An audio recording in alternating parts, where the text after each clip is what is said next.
Australia is one of the oldest inhabited continents on Earth. The rock beneath your feet in Western Australia is some of the most ancient exposed geology on the planet. The indigenous cultures that developed here over 60,000 years produced astronomical knowledge, ceremonial traditions, and architectural achievements that modern researchers are only beginning to take seriously. And yet, scattered across the red dirt and spinifex of Western Australia, there are stone arrangements that do not fit neatly into any explanation currently on the table. Some align with solar and lunar events with a precision that demands explanation. Some sit in locations so remote that casual construction seems impossible. Some carry oral traditions stretching back further than recorded history anywhere else on Earth. 12 of them have drawn the attention of archaeoastronomers, anthropologists, geologists, and independent researchers in recent years. Not because they are necessarily mysterious in a sensational way, but because the honest answer to what they are, who built them, and why they were built is, in most cases, still genuinely unknown. This is the full breakdown. 12 stone circles and formations across Western Australia that the available evidence has not yet fully explained.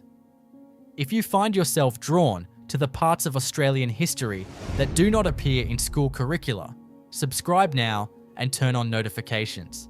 This channel covers the overlooked corners of this continent without agenda. Now let us get into the sites. Visual, aerial drone footage of Western Australian outback at golden hour, red earth and sparse vegetation stretching to the horizon.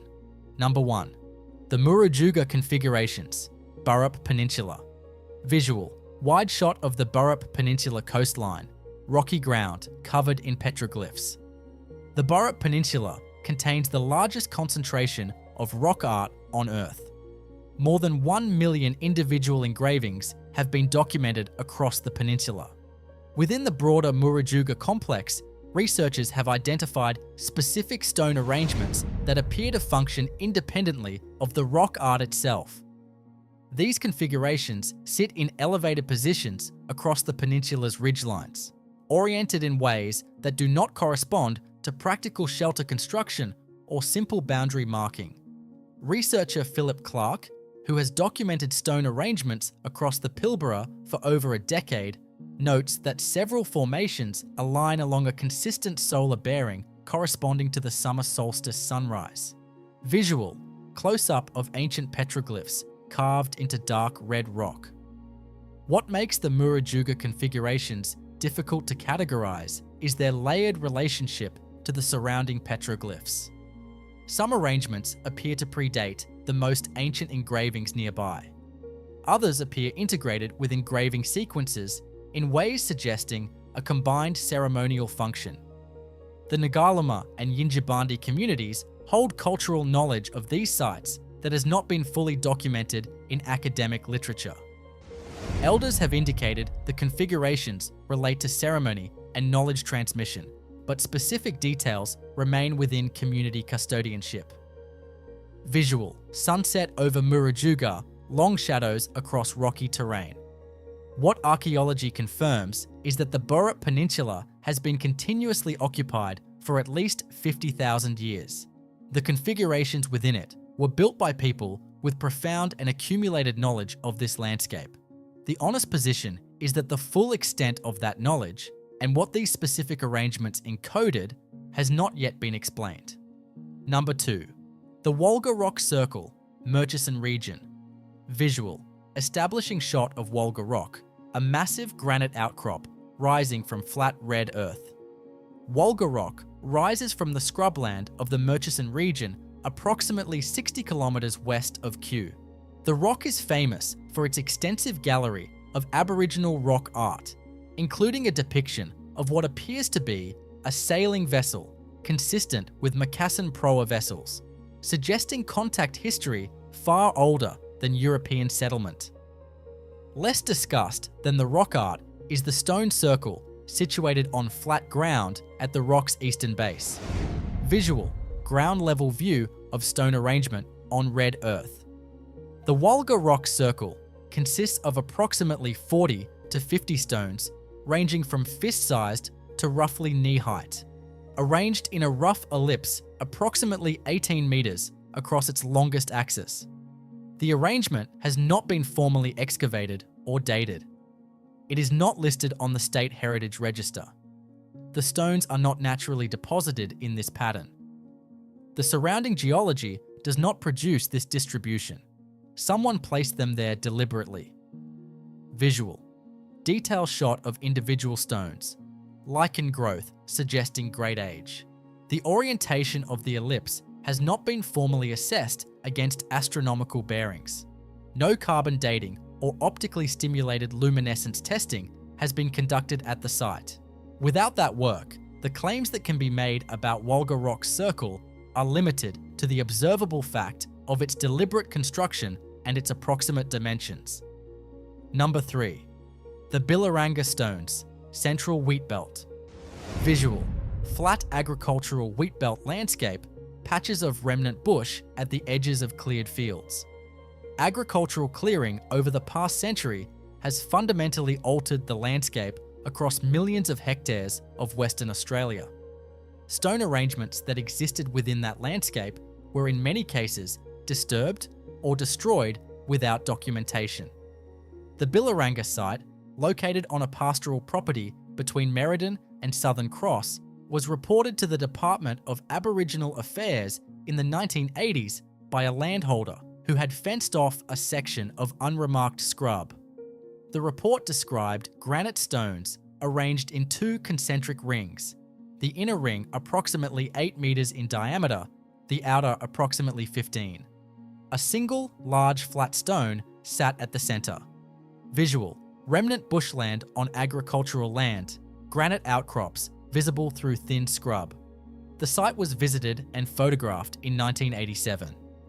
The photographic record is held in a government archive that has not been fully digitized. A follow-up visit attempted in 2003 by a University of Western Australia researcher found the fencing still in place, but could not locate the exact stone configuration described in the original report. Whether it had been disturbed was simply difficult to find in dense regrowth, or had never been accurately mapped is not established. The Bileranga stones may no longer exist in their documented form, or they may be sitting precisely where they were photographed in 1987, waiting for someone with a proper GPS reference willing to push through the regrowth to confirm it. Number 4. The Weld Range alignments, Midwest region. Visual. Rocky ridgeline of the Weld Range, low scrub vegetation across the hillside.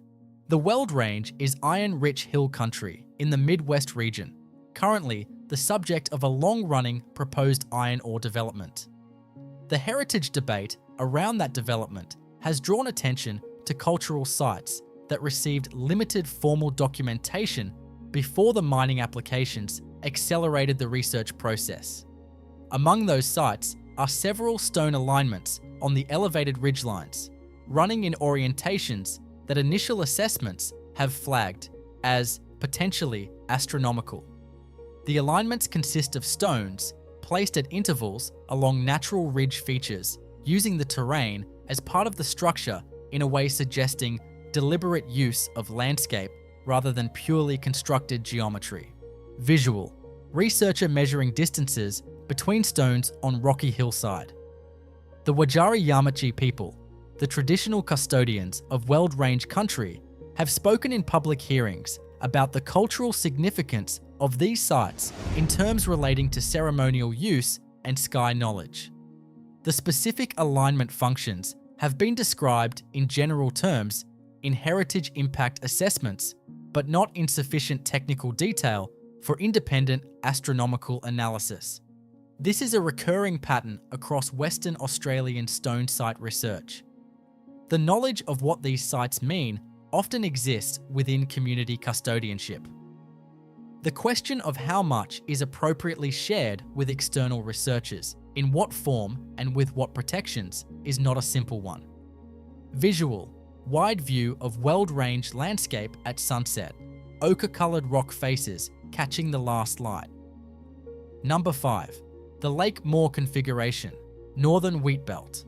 Visual, aerial view of Lake Moore, a large dry salt lake gleaming white against surrounding scrub. Lake Moore is one of the largest salt lakes in the Northern Wheatbelt, a broad white expanse that fills and dries across seasonal cycles. On elevated granite ground to the lake's northwest, a formation of approximately 60 stones was documented by geologist David Trigger during fieldwork in the late 1990s. The formation does not conform to the typical elliptical or circular patterns described at other sites. Instead, it consists of a central cluster of larger stones surrounded by radiating lines of smaller stones extending outward like spokes from an irregular hub. Visual, granite outcrop rising above the scrubland, flat spinifex country in the background. The radial design has drawn the most comment from researchers who have engaged with it. Radial stone arrangements in other parts of the world have been associated with directional functions, solar and stellar alignment, and ceremonial space demarcation. The Lake Moore formation has not been assessed against any of these frameworks in a published study. From the elevated granite position where the formation sits, the entire expanse of Lake Moore is visible. In the right conditions, the lake surface acts as a reflective plane for celestial observation. Whether that relationship was incidental to the formation's placement or central to it is not established.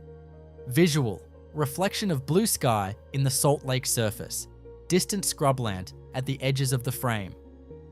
Number 6. The Mount Magnet Stone Ring, Murchison Goldfields.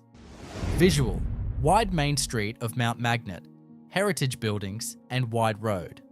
In the Mulga scrubland, approximately 14 kilometers south of Mount Magnet, a stone ring approximately 12 meters in internal diameter has been known to local residents and pastoral workers for generations. The ring is constructed from roughly shaped quartzite stones, most weighing between 10 and 40 kilograms, placed close enough to form a near-continuous low wall. Visual, Mulga scrubland, red earth visible between silver-grey trunks, stones in the foreground. The stones appear to have been selected for relative consistency of size and set in a way suggesting deliberate selection. A gap in the ring wall at its eastern aspect has been interpreted by some observers as an intentional entrance or orientation marker. If the gap is oriented precisely east, it would align with the equinox sunrise. No formal survey of the ring's orientation has been published. The site was assessed in a heritage survey in the early 2000s and recorded as an Aboriginal heritage site under state legislation. The survey notes acknowledge deliberate construction without offering interpretation of function. Visual, close-up of quartzite stones forming the ring wall, red earth and dry grass between them. Number 7. The Sandstone Petroform Complex, East Murchison. Visual, remote outback track in the East Murchison, dust rising behind a four-wheel drive in the distance. In the East Murchison, roughly 80 kilometers east of Sandstone, a petroform complex was reported to the Western Australian Museum in 1996 by a station manager who discovered it while mustering. The report described multiple separate stone arrangements within a roughly 2-kilometer area, varying from small configurations of 10 to 15 stones to a larger central arrangement estimated at approximately 25 meters across. Visual, flat stony ground, gibber plain extending to a distant low ridge. The complex was visited by a museum officer who confirmed the report and took photographs. A formal survey was recommended at that time. No published survey has appeared in the accessible academic literature. The photographs from 1996 are held in the museum's collection and have not been publicly released. A 2-kilometer complex of multiple arrangements is not a casual construction. Whatever purpose these arrangements served, they served it across a substantial area over an extended period. The current status of the site's condition has not been verified in any source this research has located. Visual, desert landscape under deep blue sky, heat shimmer above the Gibber Plain. Number 8. The Pilbara star maps, Newman region. Visual, Newman at dusk, iron ore infrastructure visible against an orange sky. Researcher Duane Hamacha, who has published extensively on Indigenous astronomical knowledge across Australia, has documented traditions among Pilbara communities in which stone arrangements encode knowledge of stellar positions, constellation shapes, and celestial navigation routes. The arrangements in the Newman region include configurations that correspond, according to Hamacha's analysis, to specific asterisms visible from this latitude. Visual, night sky above remote outback, Milky Way visible, stone formation silhouetted against starfield. This is the entry on this list, where the explanation shifts from genuinely unknown to better understood but inadequately communicated. These sites are not mysterious in the sense of lacking cultural context. They are under-recognized because the Western academic tradition has historically treated Indigenous astronomical knowledge as metaphorical rather than technical. The specific locations of the Newman region arrangements are not detailed in published research. The communities whose knowledge they encode have not provided public coordinates, and that is a considered decision rather than an oversight. What the published research establishes clearly is that this region contains stone arrangements built by people with sophisticated and precise knowledge of the night sky. Visual, elder looking at the sky, silhouetted against the Milky Way, back to camera. For a culture navigating an enormous and largely featureless landscape across tens of thousands of years without written language or metal instruments, encoding positional knowledge in permanent stone arrangements is not a mystery. It is a practical technology. That this technology is only now receiving genuine scholarly attention in the country where it was developed is the thing that actually warrants explanation. Number 9. The Karajini geometric forms, Pilbara ranges. Visual, dramatic gorge in Karajini National Park, red rock walls and clear water pool below. Above the famous gorges of Karajini, on the elevated tableland, a series of geometric stone forms have been documented informally over several decades by bushwalkers, pastoralists, and researchers who ventured away from the marked trails. The forms include rectilinear arrangements as well as curved forms and what appear to be geometric sequences, where multiple smaller arrangements are positioned in spatial relationships, suggesting design intent between them. The rectilinear forms are particularly unusual in the Australian archaeological context, where circular and elliptical arrangements are far more commonly documented. Visual, elevated plateau above Karajini gorges, flat red rock surface, sparse spinifex grass. Archaeologist Joe MacDonald has noted in conference presentations that the geometric stone architecture of the Karajini tableland represents one of the least understood construction traditions in Australian archaeology. The remoteness that has preserved these forms from disturbance has also limited the research attention they have received. The Banjima people, the traditional custodians of Karajini, have indicated in heritage consultation contexts that the elevated tableland sites carry knowledge transmission functions related to ceremonial practice and landscape reading. The geometric forms are described as teaching architecture as much as ceremonial space. Structures whose proportions and orientations encode information that initiates were expected to learn to interpret. Visual, stone form on red tableland, distant blue ranges at the horizon. Number 10. The Fitzgerald River, coastal circles, south coast. Visual, Fitzgerald River, National Park, rugged coastal heath and glimpses of deep blue ocean. The stone circles documented within the coastal section of Fitzgerald River National Park were formally recorded in a heritage survey conducted in the 1990s.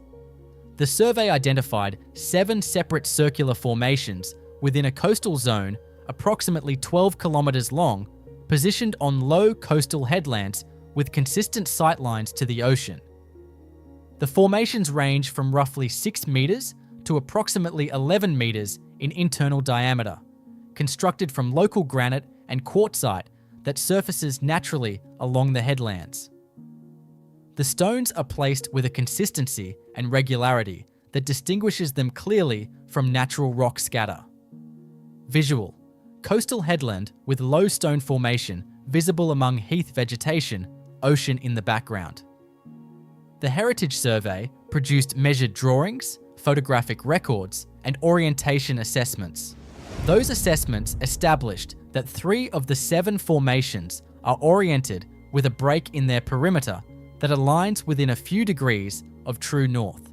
North-facing orientation in stone circles has been interpreted in various global contexts as relating to navigational marking and seasonal ceremonial timing. The Noongar people have oral traditions associating coastal headland sites with both navigation and ceremony, specifically with knowledge systems required for oceanic movement and seasonal food gathering that required reading the sky from the coast. Visual: detail of stone formation on headland, ocean visible as a blue line at the frame's edge. Number 11. The Nullarbor stone features, far south. Visual: Nullarbor Plain, the immense flat limestone expanse extending to the horizon under a vast sky. The Nullarbor Plain is the world's largest single exposure of limestone, a flat tableland with almost no trees and almost no surface water. Above it, the night sky is extraordinary. Stone features on the Nullarbor exist in a uniquely complicated research context. The plain is covered by a natural pavement of weathered limestone and flint fragments that makes detecting deliberate arrangements genuinely difficult. Visual: close-up of Nullarbor stone pavement, dense pebble surface stretching in every direction. Despite this, several features have been identified that researchers and traditional custodians have described as deliberate. These include cleared pathways through the stone pavement where surface rocks have been moved aside to create a distinct linear gap. Some of these pathways extend for hundreds of meters. There are also gathering points within the cleared pathways where surface stones have been collected into low mounds or rough circles. The Mirning and Ngaju peoples have spoken about these features in terms that consistently frame them as functional rather than decorative. The Nullarbor was not a barrier in the cultural geography of southern Australia. It was a traversable landscape whose traversal required specific knowledge, and the stone features appear to be part of that knowledge system. Visual: looking along a cleared path across the Nullarbor surface, the linear gap extending toward the horizon. Number 12. The Gibson Desert Ring Complex, remote interior. Visual: red sand desert landscape, spinifex grass, and desert oak trees.